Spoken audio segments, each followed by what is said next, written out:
Many centuries ago, Kondak used to be the place of the first self-governing people. Kondak thrived for decades until the tyrant King Aktun arrived and decided to rule it. However, Aktun had even darker ambitions. The main goal of Aktun was to create the crown of Sabak, which, if infused with the powers of the 6 demons of the ancient world, would make him invincible. But to make the crown of Sabak, Aktun needed to find Eternium, which is a rare mineral with magic properties. As Eternium was only present in Kondak, Aktun enslaved several hundred men and made them dig the land in order to find it.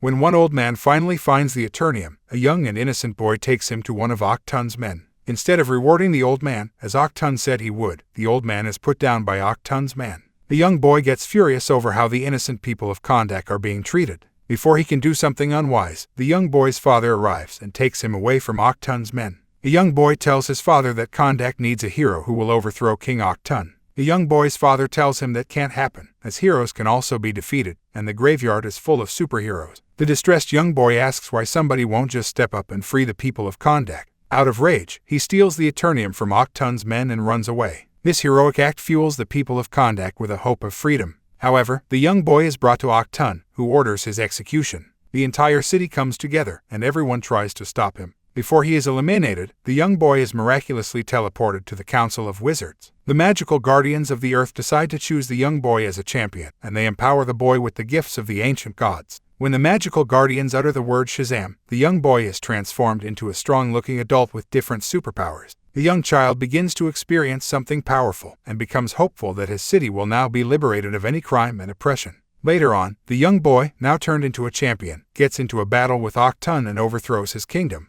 After that, the magical guardians hid the crown of Sabak, and the champion was never heard of again. In the present day, Kondak's state is still under oppression, as it is being ruled by Intergang, a criminal organization. The people still believe that someday the champion might return and liberate Kondak for good. Intergang is looking to arrest Adriana, who is an archaeologist and a resistance fighter. She, along with her brother Karim and their colleagues Samir and Ishmael, are heading out to find the crown of Sabak. Adriana's son, Ammon, a superhero fanatic, wants to come along, but his mother believes that it's too dangerous for him, and he should remain at home. Adriana and her team travel deep into the mountain, and Adriana is confident that they will retrieve the crown of Sabak. Karim waits outside to keep watch, while the other 3 go inside to locate the crown. When Samir goes outside of the mountain to get some air, he is shot down by the Intergang forces. Adriana asks Ishmael where Samir went. Ishmael responds in a mischievous manner that Samir went out to get some air. After reading some writings on the wall, Adriana and Ishmael are led to the tomb of the champion that defeated Aktun many centuries ago, Teth Adam.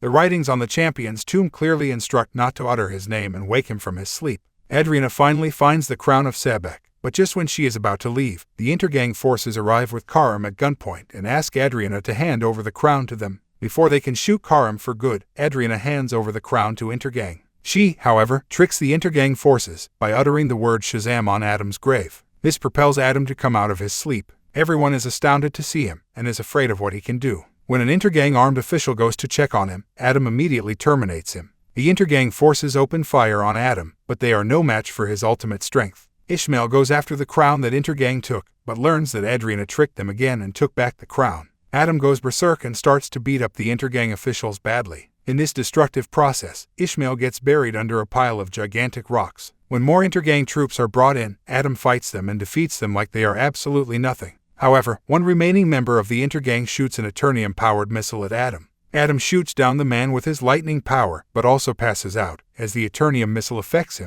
Ishmael turns out to be alive, and is surprisingly the leader of the Intergang incursion. In reality, he was trying to deceive Adriana to get the crown of Sabak for himself. On the other hand, the U.S. government officials have taken notice of the destruction Adam caused. A U.S. government official, Waller, finds Adam to be a massive threat. She gets in contact with the leader of the Justice Society, Hawkman. She tells Hawkman that Adam was basically imprisoned, and he should have never been awakened in the first place. Hawkman agrees that Adam must be stopped. He lists down the people with superpowers he has recruited for this job. Cyclone, a woman with wind manipulation powers, Adam Smasher, who has the power to grow in size, and Dr. Fate, a person with a mystical helmet that allows him to use sorcery. Adam wakes up after some time, and Ammon is excited to see him. Ammon wants to become friends with Adam, as he has always had a soft spot for superheroes. After reminding Adam of the past events, Adam realizes that he has been asleep for 5,000 years. Ammon tells Adam that Kondak needs him to vanquish Intergang, but Adam believes that he doesn't have to do anything anymore. As Adam starts to leave the apartment building, Ammon tries to explain to Adam how a superhero always needs some sort of a catchphrase in order to look cool in a battle. Adam doesn't pay much attention to him, as he has something else on his mind that the others don't know yet.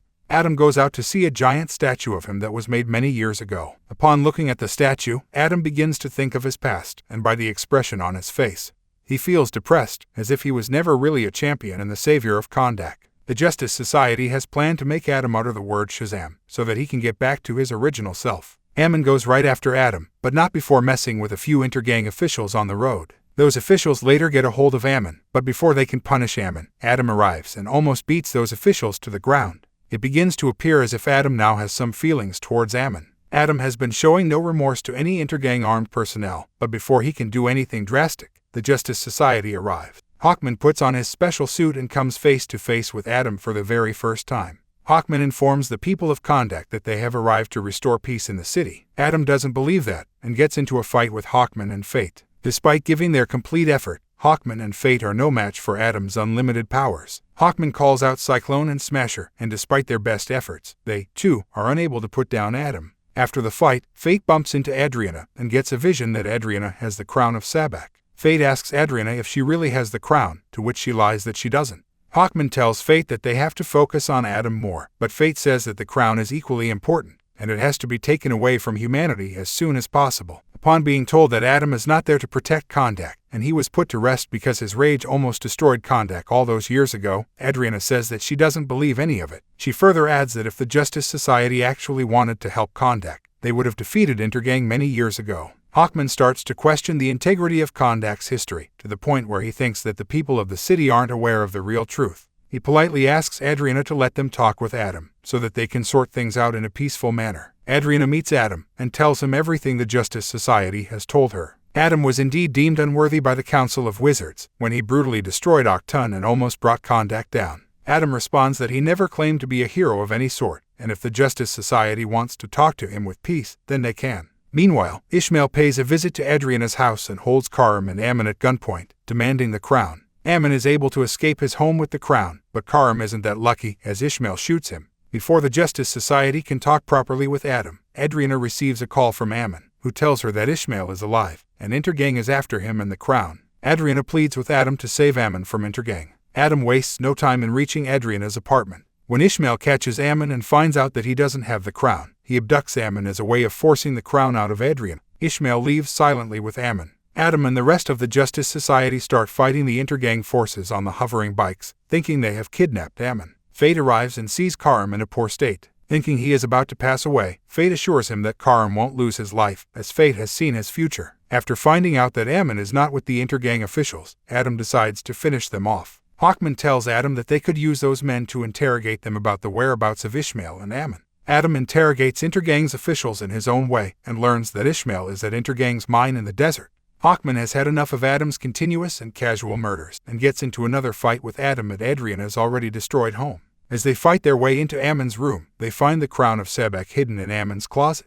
All of them enter the Justice Society's ship and study the writings on the crown. Adriana says that the writings translate into, "Life is the only path to the afterlife." Hawkman suggests that they should get rid of the crown soon, but Adriana says that Ishmael wants it, and it is the only way she will get her son back. Everyone agrees to keep the crown until they are able to get Ammon back. Before they can travel to the mine, Fate tells Hawkman that his future isn't looking too good. Hawkman learns that Fate has seen his end in the upcoming days, but Hawkman isn't afraid, as he has never feared passing on. The team makes up a plan for how they can infiltrate the mine, but true to form, Adam bursts into the mine, beating everyone up. Before they can go to the next level, Ishmael points a gun toward Ammon and asks Adriana to give up the crown. Knowing they can't act foolishly, Adriana does so. What Ishmael reveals next shocks everyone immediately. Ishmael says that he is the last living descendant of King Octun. He claims that all of the knowledge was passed on to the next generations of Octun, and the crown was the only remaining thing he needed to become the king of Kondak. Ishmael decides to shoot Ammon anyway, and asks Adam if he would mourn the loss of Ammon like he mourned the loss of Hurat.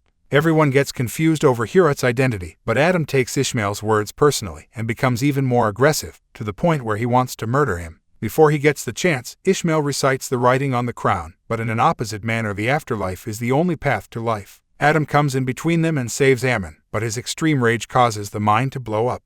This ends Ishmael instantly and injures Ammon. Adam becomes silent all of a sudden, and Hawkman goes after him to find out who Hurat is. Hawkman has no idea what he is about to learn next. Adam tells Hawkman that Heorot was the exact same young child who stepped up against the tyranny of Octun. Heorot was also Adam's son. It was actually Heorot who was chosen as the champion by the Council of Wizards. When Octun found out about this, he went after Heorot's family. Octun's men shot Heorot's mother, but before Adam bled out, Heorot arrived just in time and transferred his powers to Adam, because family was the only thing Heorot cared about. Octun's mercenaries took advantage of this and put down Heorot as soon as he lost his power. Adam was enraged because of how someone would not even spare a young child, and he immediately wiped out Octun's kingdom. He punished Octun for his oppression until the king started to beg for mercy. Due to his rage, the wizards deemed Adam unworthy. Adam, who was already in rage, ended up murdering the entire council, except for one who put Adam to sleep. The remaining wizard then promised that he would find the next champion carefully and would select one who has a pure heart.